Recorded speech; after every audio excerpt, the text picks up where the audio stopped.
有朋友预测关于小鹿的下一集剧情，猜测会不会有第3只。如果真是那样的话，也太有戏剧性了。所以今天我又来搜索了，到底会不会有可能有第3只呢？如果还有母鹿在我的菜园里边生小鹿，那还真说不准。有些地方光靠肉眼看是看不到的，我还得去找一根长一点的棍子，就拿上这根竹竿来拨一下草丛看看。顺便也看看之前的2只小鹿都怎么样了，是不是还是挺好的？好像这边这些地方都没有。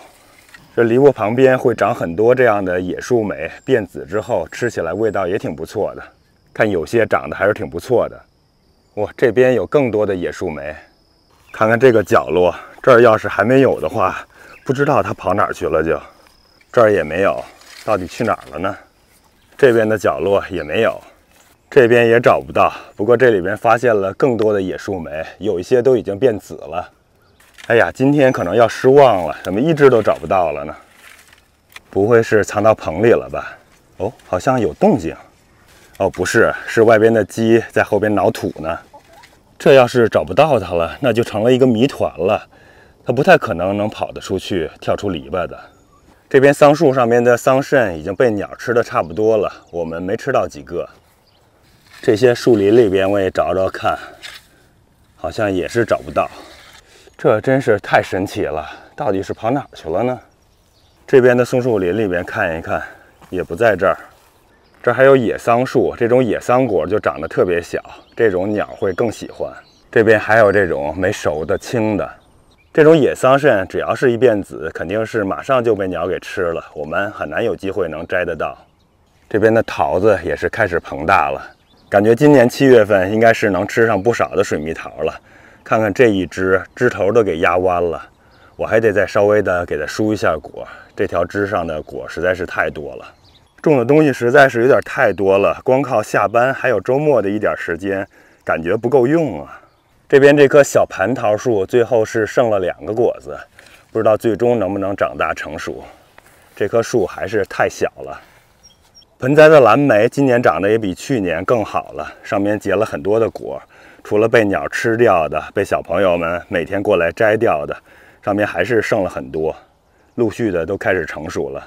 小朋友们其实每天过来已经给摘掉不少了，咱们尝尝这个，看看味道怎么样。自己种的蓝莓就是味道十足呀，口感非常的好。这些多的都已经把枝头压弯了，这个枝头更明显，都垂下来了。看看一个特别大的弧度。再尝一个这个个头还挺大的。哦，不小心都摘下来了。这一棵是去年种植的那个，当时还是非常非常小，这1年的时间就长这么高了。看看上面结的果也不少，而且个头非常的大。这棵是黑莓，今年长得也比去年大多了，被我修剪成了宝塔的形状，结的果实多了很多。看看上边全是花和果实，等蓝莓成熟的差不多了，这些黑莓也该熟了。这黑麦的头也都垂下来了，看样子也差不多快到该收获的时候了。这边是麦豆的向日葵，是那种小型的品种。看看中间的向日葵的花儿，看样子也快开了。西葫芦过几天也能摘着吃了。那边还有黄色的品种，这小片地是交给麦豆来管理的。还有它们的3个小花儿，这儿的杂草都长出来了，也得拔一拔了。这边还有专门留给孩子们的小花园，右边呢是麦的小花园，除了种了一些花之外，还留了一棵大葱，还有几棵西红柿在这儿。豆的小花园基本上就全都是花了，看看喇叭花开的还挺旺盛的，还是挺漂亮的。还有这种小花，我都不知道叫什么名字。中间还有一点菜，这个应该是莴笋或者是油麦菜，其他的花都还没有开。等到都开花了，应该还是挺漂亮的。小朋友们也是挺喜欢大自然和享受田园生活的。感觉路没找到，倒是带大家看了一下菜园。这边这些地栽的蓝莓长得还是要比盆栽的差一些，可能还是因为照顾的不是那么周到吧。不过也是结了不少果了，枝头都给压弯了。其实像它这边，明年这些长大了，应该就能长成挺大一棵了。就怕到时候又给兔子给吃了。去年就是长出的这种小苗、侧枝什么的，就大部分都被兔子给吃掉了。这边地栽的这些鸟更喜欢，吃的更多一些。后边这几棵是晚熟的品种，看看结的果实还是挺多的，不过大部分还是挺轻的。感觉早熟、中熟、晚熟的品种各种一些，这样的话每个时期都有蓝莓吃，吃的时间会更长一点。这棵应该是最晚熟的，上面的果实还都是青的，基本上。这2颗无花果是挺失败的，冬天完全被冻死了，春天很晚的时候才从底下又长出小苗来。我这地方给它留的空间有点小，所以我打算就给它当成灌木来养了。不过在7区，冬天需要额外保暖，上面部分才能活下来的这些植物、树木什么的，种起来或者管理起来还是挺烦的。真是没有时间弄啊，还是得种一些更耐寒的品种，打理起来也容易一些，省时间。看看这棵野桑树长得是多好啊！这种野树真的是比家种的水果的树要好种太多了，长得特别快，你不去管它，迅速的就长成大树了。不过就是结的果实太小了。这边的这片土豆也都长起来了，真是在不知不觉中，感觉才种下去没多久。前面那块的红薯苗长得比较差一些，长得都还是挺小的，不过看样子应该也差不多都活下来了，就等后边慢慢生长吧。目前就只有这1棵长得还算比较大，其他的都还是挺小的，当时是被兔子给啃过一次。这边还有一颗野生的甜瓜，这颗甜瓜我是在大概4、5片叶子的时候吧，把尖儿给它掐下来了，现在是留了3个侧蔓，1、2、3。哦，这儿又生长出来一个侧蔓，我们可以把它给打掉，这种就不要了。这儿还有一个，也给它打掉。甜瓜其实比较粗放的办法就是4、5片叶子，或者是5、6片，或者6、7片都无所谓，把它的尖儿给它打掉，然后留3蔓，做一个3蔓整枝。如果是粗放的话，后边不用去管它，也能结不少的甜瓜的。关于甜瓜，我以前做过几期视频，是关于粗放的，还有特别精细管理的，各种方式都有，大家也可以翻出来再看一下。前边这些就是玉米了，这批是甜玉米，现在也基本上都长起来了。今年是特别的旱，所以这些玉米长得也是比较慢。看，这是土豆的花儿，这边这一大片是去年种的冬小麦，现在都已经黄了。我其实不是特别清楚小麦到底这个时候收割是不是最合适的，不知道大家有没有什么经验和建议，可以留言分享一下。我这个时候是不是就可以把小麦收割了，还是说我再稍微等几天，等上1周呢？这些麦粒看起来都已经是挺饱满的了，但是还没有垂下来。这边这一大片是那50多棵西红柿，现在也该到了整枝还有搭架的时候了。我们也是没有时间弄，这个周末怎么着也得想办法把它们的枝头给整理整理了。这有些小番茄的果子都已经长这么大了。我知道有些朋友还等着看我们的整枝整蔓的视频，还有搭架的视频，我们争取早点弄，跟大家分享一下。不过大家要是时间充裕的话，像这些整枝的工作还是早点做，早点做的话会容易和简单一些。我们确实是时间非常的有限，整枝整蔓工作通常都比正常的要晚一些。不过我们这样的好处就是一次性把这些都给弄完，然后能省不少的时间。可能家庭种植的时候数量比较多的话会更适合一些，毕竟省时间还是挺关键的。我本来是想在这边看看鹿有没有可能藏在这些小麦里边，但是看起来没有痕迹，没有一点迹象，应该不会在这边。这边这些麦子感觉都被什么东西给吃了，估计很有可能都是被鸟给啄光了。这边这一片是我们第2批的玉米，这批玉米比第1批要矮了1头，但是现在长得也是挺不错的。再前面的这片长得矮一些的玉米是第3批的，这一批到时候我还是得给它稍微的见苗，还是稍微的有点密了一些。我把见下的苗到时候试图给种在旁边，看看还能不能活下来。现在天气有点太热，而且太旱了，得手动给它浇水才有可能活下来。那一片当时种的那点毛豆，本来种子的出苗率就不太好，当时其实已经预料到了，但是后来还是长出了一些，不过都被兔子把头给吃掉了。这些兔子啊，真是太可恶了，也拿它们没什么办法。还得想想把那片地再重新种点什么东西。这棵花椒树算是长成了，今年长了特别大的树冠，上边结的花椒也是不少。今年没浇水，也没施肥，今年秋天结的花椒肯定还是吃不完的。这种树也是特别好管理的。今年我是喜欢上了用麦秆铺地，很多地方都是用这种麦秆来覆盖的。这些是最近移栽的一些小冬瓜，都是拿麦秆铺在这儿防草保湿用了。这种我感觉更自然一些，目前看起来还是挺有效的。而且像这些树，我现在也是用这种麦秆来铺了，铺在周围保湿防草。用麦秆铺在树的周围，我感觉比碎木屑更好用。就像这样铺着，然后碎木屑现在我是给它围在周围。这些移栽的小葱现在也已经都长起来了。不过当时因为移栽小葱苗的时候，那些葱苗比较弱小，所以我麦秆铺的是比较少的，因为怕挡住葱苗。所以现在杂草又长起来了，这还得再除一遍草。等葱长得更大了一些，我可能再铺点稻草。今年是有很多这种小飞虫趴在我柿子树的嫩尖上面吸食它的枝叶，所以导致这些嫩尖基本上都停止生长了。看看这个。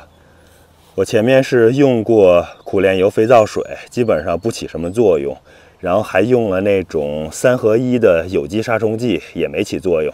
最后还是用我对付跳蚤甲虫的那种除虫菊酯加上苦楝油的办法，基本上都把它们杀死了。下一次得早点弄了。现在虽然把它们杀死了，但是像这棵柿子树，它的嫩尖基本上已经停止生长了。要恢复的话还得一阵子，这也影响了这小树的生长。我几乎把整个菜园都找遍了，还是找不到小鹿啊！它怎么能藏这么深呢？感觉没什么办法了。今年这些玫瑰花开的还是挺漂亮的，而且味道真是特别的香啊。不过我每次想起来给它们拍照片或拍视频的时候，都是有点晚了，这花已经有点快开谢了。不过现在上边的花骨朵还是挺多的，过几天还会有盛开的花。有时候蚜虫更猖獗的时候，我也会用除虫菊酯加上苦楝油的配方来处理它们。这种方法要比苦楝油和肥皂水的配方更有效一些，尤其是对于花呀还有果树这些，用除虫菊酯加上苦楝油更高效。这些是丽丽昨天摘的野菜，放在这桌子上没有拿回去，现在都有点晒干了。大家能不能认出来这是什么野菜呀？其实是马齿苋。我们菜园里边还有大棚里边有好多这种马齿苋，有时候我们也把它挖下来，用热水给它烫一下，然后凉拌，味道还是不错的。不过这些已经放了1天了，已经不太好吃了，一会儿还是把它们拿给鸡鸭吧。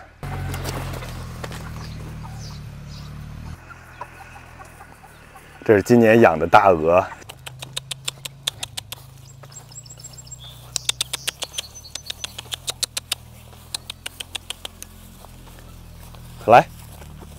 来喝水吧。这几只是今年新养的小番鸭，还是挺可爱的，和人特别的亲近。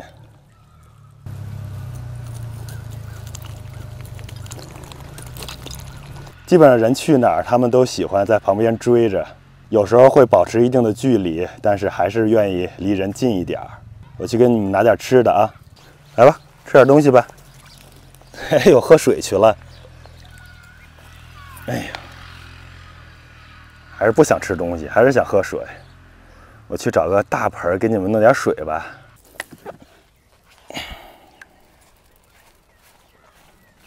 来，澡盆来了，你们要不要过来游游泳？来吧，我再给你们多放点水。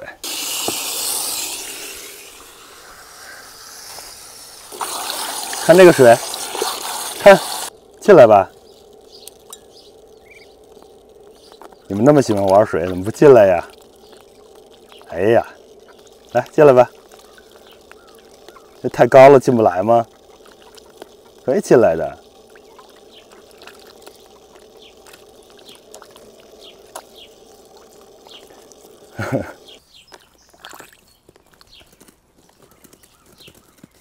哎呀，高兴的。来吧，哎呀，这只小黄鸭是它们里边的头鸭，是领头鸭。来，进来吧。哇哦，可能还不太适应。哎呀，高兴坏了。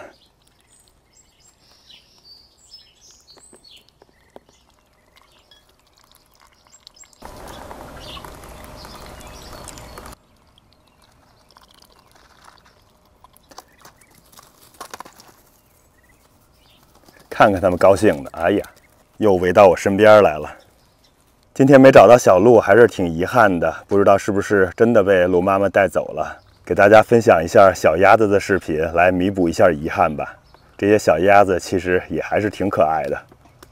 哎，看这个头鸭，小黄鸭这只头鸭想要进去，又开始吃土去了。鸭子还是特别喜欢玩水的，只要有水，它们就很干净；要是没水的话，就会变得又脏又臭。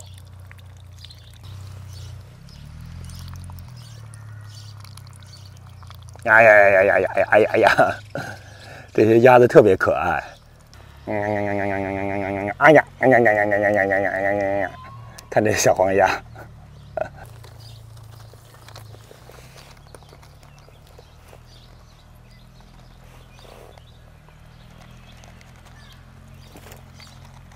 隔壁邻居家有一辆在草坪上开的小越野车，一到周末的时候，他们就会带着孩子在草坪上开，看小孩欢声笑语的，特别开心。看这些小鸭，经常就跑到我身边来，但是你给它拿起来，它还不是特别愿意。走吧，你们仨再不去游泳，一会儿水就漏光了。你看看，我只要一离开那个地方，它们就会追过来。看这只大鹅宝宝，图卢兹大鹅，虽然体型很大，但是其实也是一个宝宝，只有大概3个月，应该3个月都不到。哦哦，大鹅遇见小番鸭，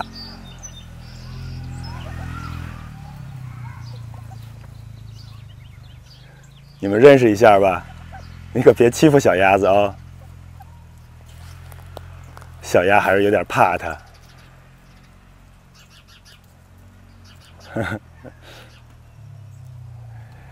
第一次见面，大鹅走了，没发生任何冲突。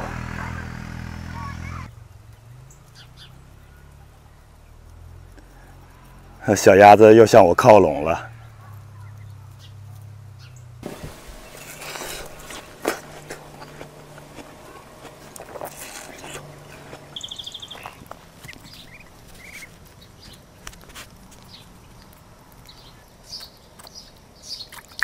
你小心，别把我鞋弄湿了啊！